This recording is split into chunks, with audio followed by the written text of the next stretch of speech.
하나님의 말씀 함께 보시겠습니다. 하나님 말씀은 누가복음 8장 41절, 42절 그리고 49절부터 56절까지의 말씀입니다. 신약성경 105면 혹은 106면에 있는 누가복음 8장 41절, 42절 그리고 49절부터 56절까지의 말씀 함께 보도록 하겠습니다. 이 계시의 말씀을 읽을 때에 하나님의 음성이 여러분 심령 속에 들려지길 원합니다. 예수께서 이에 회당장인 야이로라 하는 사람이 와서 예수의 발 아래에 엎드려 자기의 집에 오시기를 간구하니 이는 자기에게 12살 된 외딸이 있어 죽어감이러라. 예수께서 가실 때에 무리가 밀려들더라. 49절입니다. 아직 말씀하실 때에 회당장의 집에서 사람이 와서 말하되 당신의 딸이 죽었나이다. 선생님을 더 괴롭게 하지 마소서 하거늘 예수께서 들으시고 이르시되 두려워하지 말고 믿기만 하라. 그리하면 딸이 구원을 얻으리라 하시고 그 집에 이르러 베드로와 요한과 야고보와 아이의 부모 외에는 함께 들어가기를 허락하지 아니하시니라. 모든 사람이 아이를 위하여 울며 통곡하며 예수께서 이르시되 울지 말라. 죽은 것이 아니라 잔다 하시니 그들이 그 죽은 것을 아는 고로 비웃더라. 예수께서 아이의 손을 잡고 불러 이르시되 아이야 일어나라 하시니 그 영이 돌아와 아이가 곧 일어나거늘 예수께서 먹을 것을 주라 명하시니 그 부모가 놀라는지라. 예수께서 경고하사 이 일을 아무에게도 말하지 말라 하시니라. 아멘. 이것은 하나님의 말씀입니다. 비가 오는 주일 아침에 하나님 앞에 나와서 예배할 수 있어 너무 감사하고 이 봄비가 대지를 적시듯이 또 우리의 영혼에 성령의 담비 내리기를 원합니다. 한 어머니가 세상을 떠나면서 자녀들을 다 한자리에 불러 모았어요. 그리고 이제 하나하나에게 덕담도 하고 기도를 해주면서 마지막 인사를 하는데 그 인사말이 굿나잇이에요. 잘 자고 내일 아침 보자 뭐 이런 의미로 굿나잇입니다.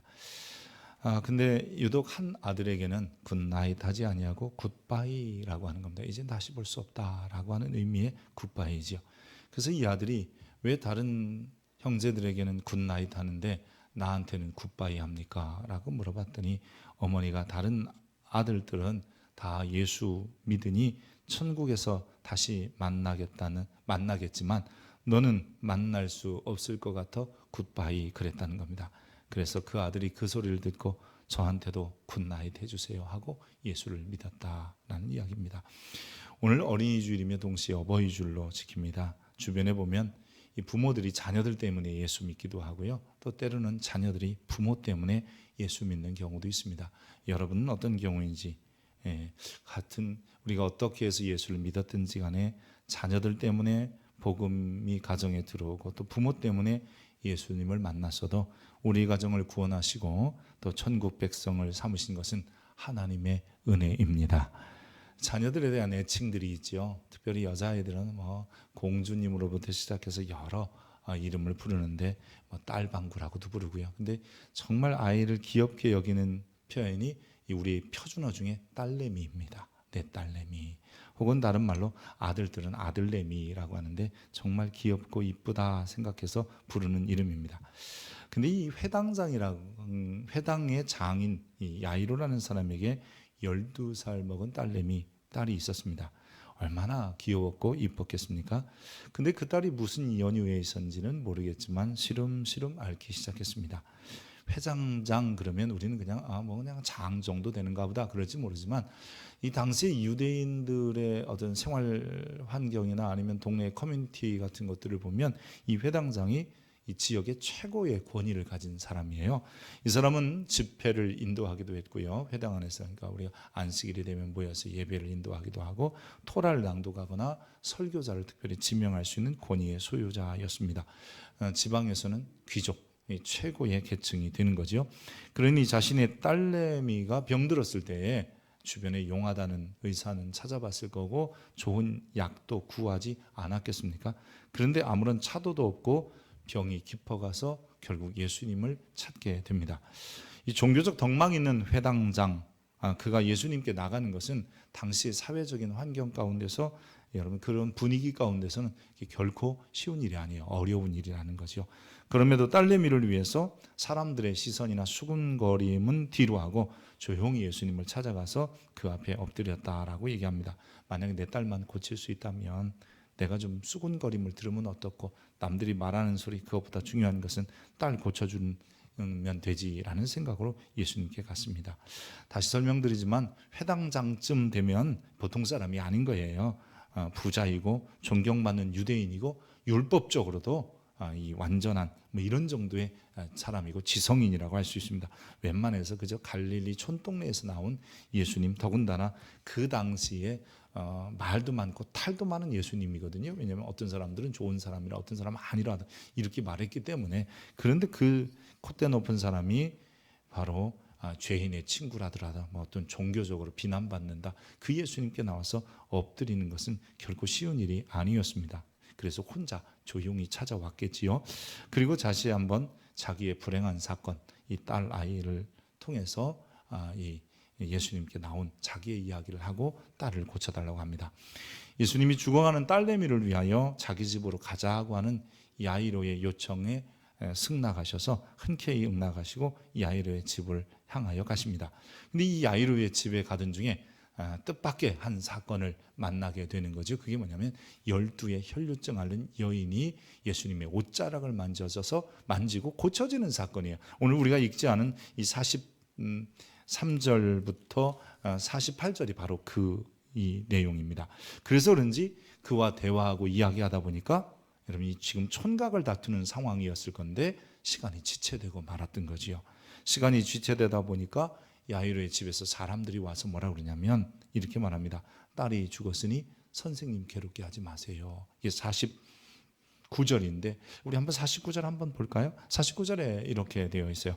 아직 말씀하실 때에, 즉 12의 혈류증 앓는 여인과 말씀하실 때에 회당장의 집에서 사람이 와서 말하되 당신 딸 죽었어요. 그러니까 선생님 예수님을 괴롭게 하지 마세요. 이 더러고 괴롭게 하지 말라라고 하는 말은요, 이런 뜻이에요. 여기 와도 헛수고다. 그래서 안 오셔도 된다라는 의미를 가지고 있습니다. 예수님은 죽어가는 사람은 고칠 수 있어도 죽은 사람은 안 될 거야 라고 하는 생각이 그들 속에 담겨져 있던 거죠.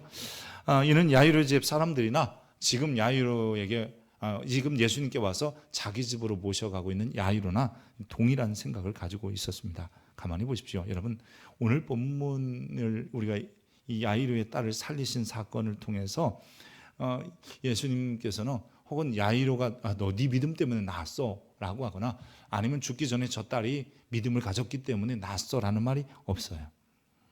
오히려 아버지인 야이로의 믿음도 아니고 죽어가는 딸의 믿음도 아니고 그 사건을 통해서 그 예수님이 야이로에게 믿음을 가지라고 도리어 말씀하십니다. 사실 야이로는 지금 예수님께 온 것은 믿음이 있어서 온 것이 아니라 마지막 지푸라기라도 잡고 싶은 심정으로 예수님께 찾아온 것이죠.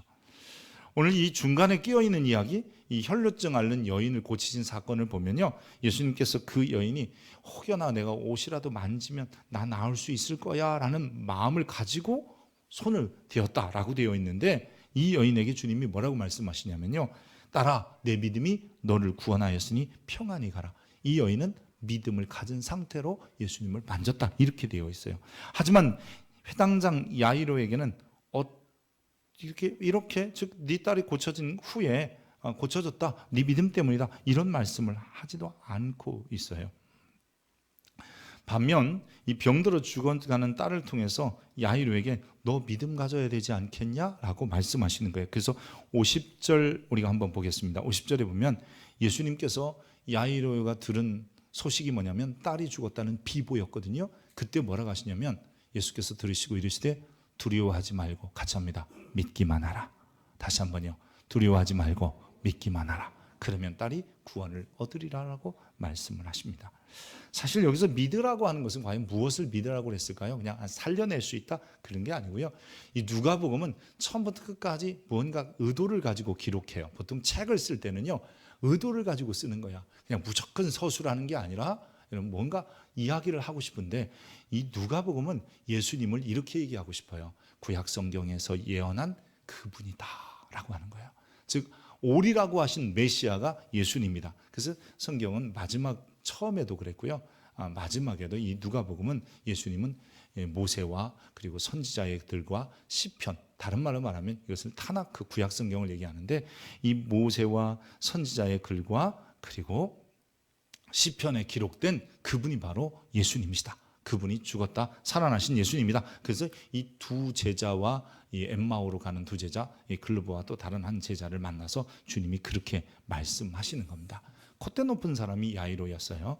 죄인이라는 친구냐는 소문도 있고 종교적 비난을 받는 사람에게 쉽게 다가갈 수 없는 그 사람이 사실 예수님께 간 것은 그 믿음이 있었어가 아니라 단지 딸 아이가 죽어가기 때문에 간 거예요.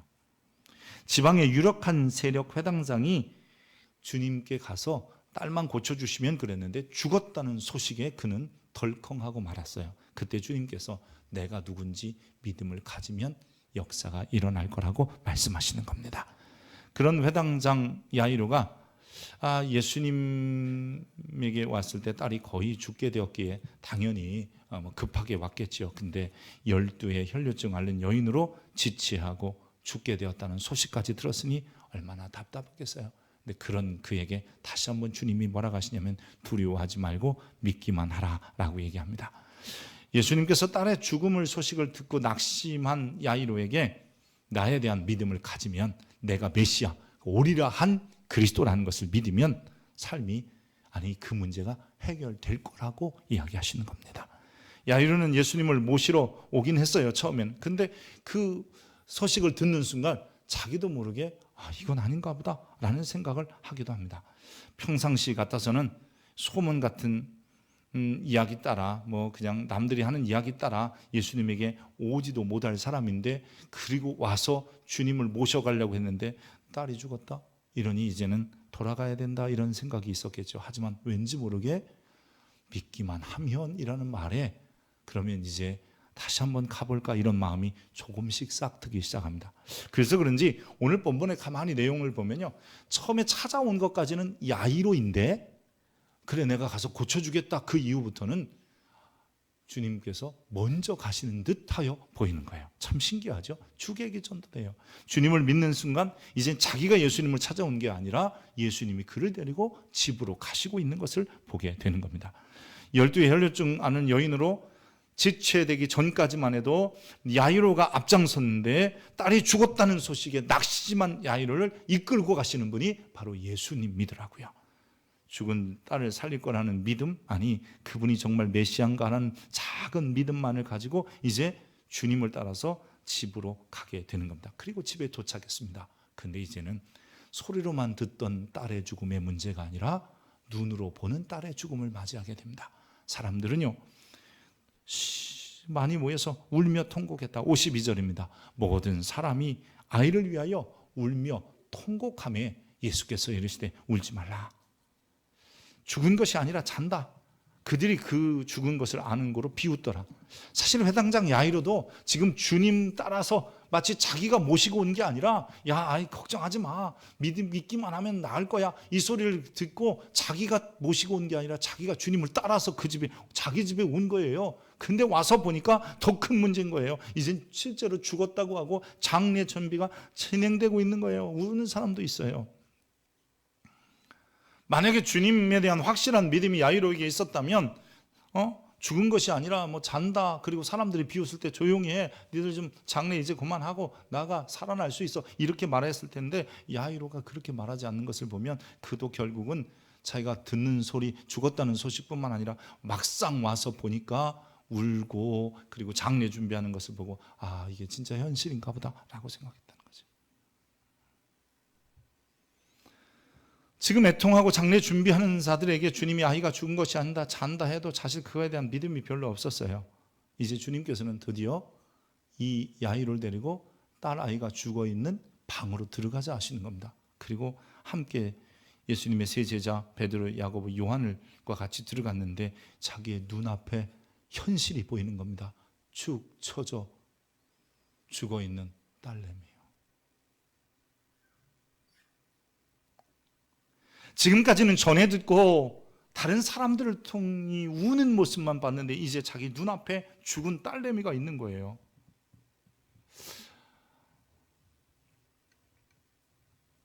나사로의 누이들이 죽은 지 나흘이나 됐을 때 예수님이 무덤 앞에 가셔서 야, 돌을 좀 올려놔라, 옮겨놓으라 이렇게 말씀하십니다. 근데 그들이 뭐라 하냐면 주님, 죽은 지 나흘이나 돼서 썩어 냄새 납니다. 주님이 여기 계셨더라면 내 오라버니가 살았겠지만 이미 죽어서 사흘, 하루 이틀 사흘, 나흘이 돼서 이제 썩어 냄새가 나는데 무엇 하시겠습니까? 지금 이 나사로의 누이들이 보는 것이 뭐냐면 죽어있는 무덤이고 자기들이 맡는 냄새가 뭐냐면 썩어 문드러진 냄새밖에 없는 거예요. 하지만 주님은 그 상황 속에서도 너 나 믿느냐라고 묻는 거예요. 요한복음 예수님을 하나님이라고 얘기해요. 하나님을 믿느냐라고 묻는 거예요. 믿으면 하나님의 영광을 보리라. 이미 주님께서 마르다에게 말씀하셨고 마르다도 이렇게 고백은 했어요. 주여 그러하외다. 주는 그리스도요 세상에 오시는 하나님의 아들이신 줄 내가 믿습니다. 분명히 고백해요. 하지만 막상 무덤 앞에 서서 나사로가 누워있고 거기서 나오는 냄새를 통해서 그들은 절망하는 거잖아요. 오늘 우리들 동일하지 않아요? 내가 주님께 문제를 가지고 나왔는데 나는 그래도 이 문제는 주님이 해결할 줄 알았는데 그 듣는 소식이 이제는 해결할 수 없어. 심지어 내 문제는 해결 안 되는데 다른 사람의 문제는 해결됐다는 거예요. 내 딸은 안 살아났는데 12해 동안 그 조지 12살 먹은 아이 12해 동안 고민하는 여인, 여러분 그렇게 말하면서 그 여인의 문제는 해결됐는데 내 아이의 문제는 죽었다는 거예요. 와서 보니까 우는 사람, 장례 준비하는 사람, 심지어 죽 쳐져 죽어있는 딸을 보게 되니까 얼마나 답답겠어요. 우리가 그러지 않아요? 내 문제 가지고 나오는데 다른 사람들은 은혜 받았다고 그러고 해결 받았다고 그러고 응답 받았다고 하는데 나는 여전히 심지어 내 문제는 점점 어려워지고 worst예요. 안 좋고 더 안 좋게 되는 거예요. 믿으라고 해서 여기까지 왔는데 말이에요. 주님이 이제 더 이상 야이로에게 무슨 말도 하나 하세요. 그리고 그 절망의 자리에서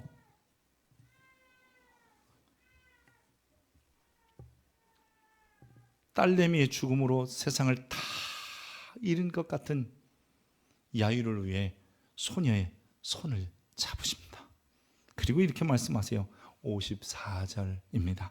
우리 한번 같이 읽어보겠습니다. 54절 시작. 예수께서 아이의 손을 잡고 불러 이르시되 아이야 일어나라 하시니 아이야 일어나라. 다른 마가복음에 보면 이 말씀을 소녀야 일어나라. 그래서 달리다쿰 그러셨어요. 달리다굼 여러분 잘 아시죠? 깨어라 일어나라 달리다굼 뭐 이렇게 말씀하셨는데 이 달리다굼은 탈라야라고 하는 아람어, 소녀야라는 아람어와 굼 혹은 쿰이라고 하는 히브리어의 합성어예요. 그러니까 소녀야 일어나라라고 하시는 겁니다. 주님이 일으키시면서 아이에게 먹을 것을 줘라 그랬더니 물론 영이 돌아오고 살아난 거잖아요. 야이로가 그제야 정신을 차리는 거예요. 그래서 마지막 절에 이렇게 말해요. 56절 보여주세요. 그 부모가 놀라는지라. 여기서는 내 딸이 살아났다 놀라는 게 아니라 정말 이분이 성경이 아니 내가 그렇게 지금까지 쫓아왔던 구약이 말하는 메시아이구나라는 것을 발견하고 놀라게 되는 거예요. 인생의 문제 해결은 바로 거기에 있습니다. 오늘 많은 사람들이 내 눈에 보이는 그리고 내 귀에 들리는 것들 때문에 두려워하고 염려하고 걱정합니다. 그래서 정말 봐야 될 예수가 그리스도라는 사실을 보지 못하는 겁니다. 내 귀에 들리는 게 딸이 죽었다는 소식입니다. 내가 잠시 전에 경험한 것도 내 문제는 해결 안 됐는데 다른 사람의 문제는 해결됐다는 소식이었습니다. 막상 와보니 우는 사람이 장례 준비하는 사람이 그리고 방에 들어갔더니 축 처져 들어있는 딸을 보게 되는 것이죠. 그게 우리의 현실이고 우리의 모습이에요. 왜 내 문제는 안 되는가?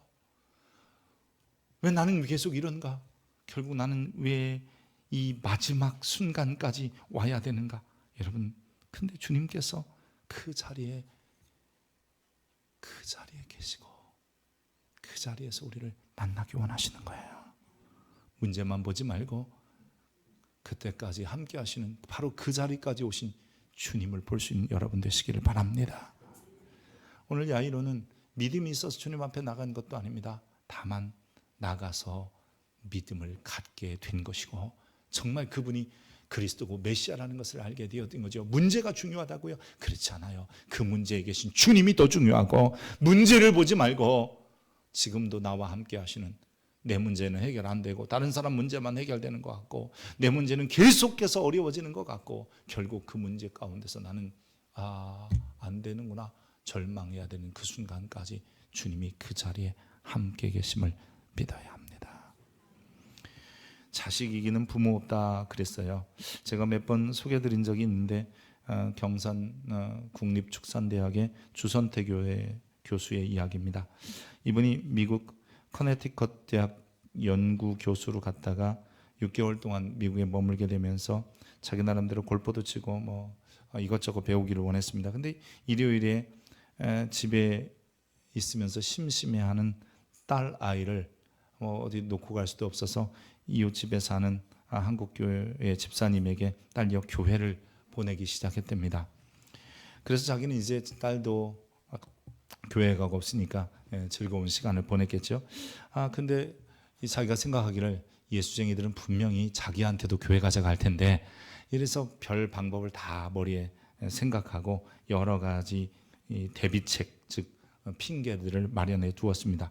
근데 이 교회에 오는 딸아이가 아버지가 없는 줄 알았다 이 소리에 최소한 딸의 아버지는 있다 이것 보여주려고 한 번 교회 갔다가 그날 이상하게 말씀을 듣는데 자기도 모르게 눈물이 나는 이게 사실 우리 그리스도인들에는 뭐 그럴 수 있는데 이분에게는 경이로운 체험인 거죠. 신비한 체험. 왜 말씀을 듣는데 왜 목사의 설교를 듣는데 뭐 특별한 것도 아닌데 내가 눈물이 나지 그런 거예요. 그리고 나서 자기도 모르게 그 다음부터 교회에 출석하면서 신앙생활을 하게 됐다는 겁니다. 그러다가 마침 미국에 있는 동안에 어머니의 제삿날이 된 거예요. 그래서 자기도 모르게 어머니 제삿날 늘 하던 대로 제사상을 한번 차려보고 그리고 나서 그곳에서 어머니에게 이 제사를 드리는데 좀 자기가 달라진 거는 자기가 잠시 제사상을 차려놓고도 자기가 그래도 교회를 다니는데 예수 믿는 사람은 안 드린다는데 그래서 내가 그 앞에서 자기도 모르게 무릎을 꿇고 기도했대요. 그리고 기도했더니 그 딸내미가 조그만 딸내미가 옆에서 아멘 뭐 그랬다나 뭐 어쨌든 그리고 나서 이제 아이를 올려보내고 12시쯤 돼서 자기가 어머니 영성 앞에 털푸덕 주저앉아서 어머니에게 말하는 거예요. 그 얘기를 자기 독백처럼 썼더라고요 책에. 자정무렵에 드디어 엄마와 단 둘이 마주 앉았다. 엄마는 내가 무슨 말을 할지 이미 알고 계신 듯 했다. 한동안 말을 못하고 있었다. 그냥 울기만 했다. 그러다가 말문을 열었다. 엄마가 틀렸어. 왜 이렇게 한 이유가요. 어머니가 돌아가시면서 유언을 남겼는데 3가지 유언을 남겼어요. 첫째가 뭐냐면 정치하지 말라. 두 번째는 뭐냐면 개고기 먹지 말라. 세 번째가 예수 믿지 말라. 교회 다니지 말라는 거예요. 이런 소리를 듣고 자랐기 때문에 자기가 예수 믿어서 미안하니까 마지막 제사다 생각하고 어머니 앞에 앉아서 그냥 독백같이 얘기하는 거예요. 엄마, 이때까지 내가 엄마 말 잘 들었잖아. 나 엄마의 멋진 아들이었지. 이러니까 이번엔 내 말대로 해. 엄마는 말이 없이 나를 쳐다보고 계셨다. 엄마, 내가 엄마보다 똑똑하고 더 많이 배웠어. 엄마보다 더 현명하게 살라고 그렇게 힘들게 나를 가르쳐 줬잖아. 그래서 엄마, 아들 박사 되고 교수 됐잖아. 이제 엄마보다 똑똑한 아들 말 들어. 엄마가 잘못 알았어. 엄마, 우리 집에서 굿할 때에 창피하게 동네 사람이 다 지켜보는데도 나에게 무당이 시키는 대로 이리 저라고 저리 저라고 하면 나는 그저 엄마가 좋아하니까 그만큼 효자라고 생각해서 또한 그것을 보면 엄마가 내 아들은 이렇게 한다는 것을 으쓱대는 모습 보고 그것 때문에 무당이 시키는 대로 다 했어.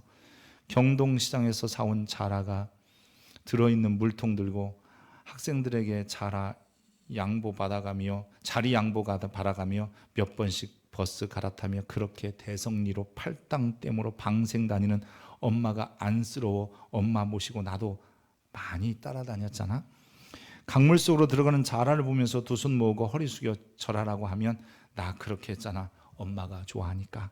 이제 엄마 차례야. 엄마의 그 잘난 아들이 하나님에게 선택되어서 엄마가 그렇게 싫어했던 예수쟁이가 되고 싶어 엄마가 그랬지, 그런 것은 인력으로 어쩔 수 없는 거라고. 어쩌면 좋을까? 엄마 버려두고 혼자 하나님께로 갈까? 엄마가 믿었던 미신들 다 버리고 나랑 같이 교회 가면 안 될까? 그동안 아무 생각 없이 엄마가 좋아하니까 내 엄마 쫓아갔듯 이제 엄마가 이 똑똑한 박사 아들, 교수 아들 쫓아오면 안 될까? 엄마 같이 가자. 교회에 하나님 만나러 가자. 참 가만히 보면 이 아들의 진솔한 고백이 그 안에 담겨져 있어요. 딸 소영이를 통해서 교회 한번 갔다 예수님 만나고, 그리고 자기가 효자이기에 어머니 제사상 앞에서 예수쟁이 되었다고 고백하는 내용이요. 야이로는 딸내미 병 고치기 위해서 예수님께 나갔다가 예수님이 자신이 기다리던, 그렇게 기다리고 소망하던 메시아, 성경에 기록된 오리라 하신 그분이라는 것을 알게 되었습니다. 처음부터 확신한 것은 아닙니다. 그런데 주님을 따라 집으로 또 들어가고 주님 따라 딸내미 축 처져 죽어있는 그 자리에 가면서, 그리고 주님이 손을 붙잡고 쿰 일어나라 하실 때 일어나는 모습을 보며, 아, 이분은 정말 모세와 시편과 선지자들이 말한 메시아였구나를 알게 된 거지요. 인생은요, 내 문제에만 급급하면 그 안에서 주님을 만날 수 없습니다. 들리는 소문, 남들만 잘됐다고 응답받았다는 이야기, 내 눈에 보이는 울고 통곡하는 소리, 축 처진 딸내미의 시선을 보고는 결코 주님을 만날 수 없습니다. 오히려 현실적인 문제를 넘어서 그분이 누군지를 알고 만나면 내 인생의 문제가 해결되는 것입니다. 가장 큰 불행은 내 불행이 불행으로 맞춰지는 것 아니겠습니까? 그저 불행이 불행으로 맞춰질 때, 불행 중 다행은 불행으로 인하여 내 인생이 그리스도를 만나는 것이며, 최고의 불행은 주님을 아예 처음부터 모르는 것이고, 최고의 행복은 지금 우리가 그리스도를 믿고 그분을 따라가고 있으며, 어렵고 힘든 문제 마지막 자리까지 그분이 함께 계시다는 확신입니다. 세상에서 불행은 질병일 수도 있고요, 실패일 수도 있습니다. 여러 가지가 있겠습니다만, 우리는 흔히 인간적인 혹은 세상적인 불행 사건으로 인하여 도리어 하나님 앞에 나올 수 있는 길들이 있다는 것이지요. 그로 인하여 간절하게 돼요. 여러분, 진실하게 되고 겸손하게 되고 온유하게 됩니다. 가만히 보면 고난당할 때 우리가 더 진실해지거든요. 기도를 해도 고난당할 때의 기도가 더 간절해져요. 사람이 간사해서 그런지 모르지만 어려운 지경이 되면 여러분 더 열정적으로 또 마음들도 생기고 하나님 앞에 나가기도 합니다. 조금 풀리면 또 처음으로 돌아가지만 말입니다. 여러분, 해당장 야이로는 하다 안 되니 마지막으로 주님께 가야 되겠다는 생각 때문에 갔고, 그가 그곳에서 기다리던 메시아를 만났더니 그분이 죽은 것이 아니라 산다 하시고, 그 소녀의 손을 붙잡고 자기의 딸내미를 손을 붙잡고 쿵 일어나라 그러신 겁니다. 오늘 여러분 하도 안 돼서 이곳에 오셨습니까? 아니면 어쩌면 내 문제 남들은 다 해결받아도 나는 안 돼, 그런 절망감 가지고 여기에 있습니까? 괜찮습니다. 그래도 최소한 우리가 주님을 따라갔든 아니면 주님과 함께 있든 마지막 자리일지라도 주님과 같이 하는 게 중요하지 않겠습니까? 그럴 때 주님이 여러분의 손목을 잡으십니다. 그리고 이렇게 말씀하십니다. 쿰 일어나라. 여러분, 그 놀라운 주의 음성을 듣는 순간까지 예수님이 나의 유일한 메시아이시며 하나님이신 것을 잊지 않고 믿음으로 주님을 따라가시기 바랍니다. 거기에 놀라운 은총이 있고, 바로 오늘 이 순간에 이 자리에 있는 것은 우리는 이미 그 은총 가운데 있는 것이지요. 기도하겠습니다. 고마우신 하나님, 우리의 삶의 문제만 보고 어려움만 보고 답답함만 보았습니다. 나도 죽었다는 소식을 듣고 남들은 해결됐다는 소식을 듣고, 그리고 돌아봐도 여전히 내 문제는 심각하고 결국 다 끝난 것 같은 마지막 그 자리에 서기도 합니다. 하지만 주님께서는 그 문제만 급급해하지 말고 우리 그 문제 가운데 나와 함께 하시는 주님을 보라 하시니 우리에게 그 믿음을 주옵소서. 그 마지막 자리에서 내가 포기하고 주저앉고 절망하고 싶을 때 내 손을 잡아 구하시는 주의 음성을 듣게 하여 주옵소서. 나의 모든 문제보다 크신 주님, 나의 모든 어려움보다 위대하신 그 주님을 바라보는 우리 되게 도와 주옵소서. 감사합니다. 그리스도 예수 이름으로 기도합니다. 아멘.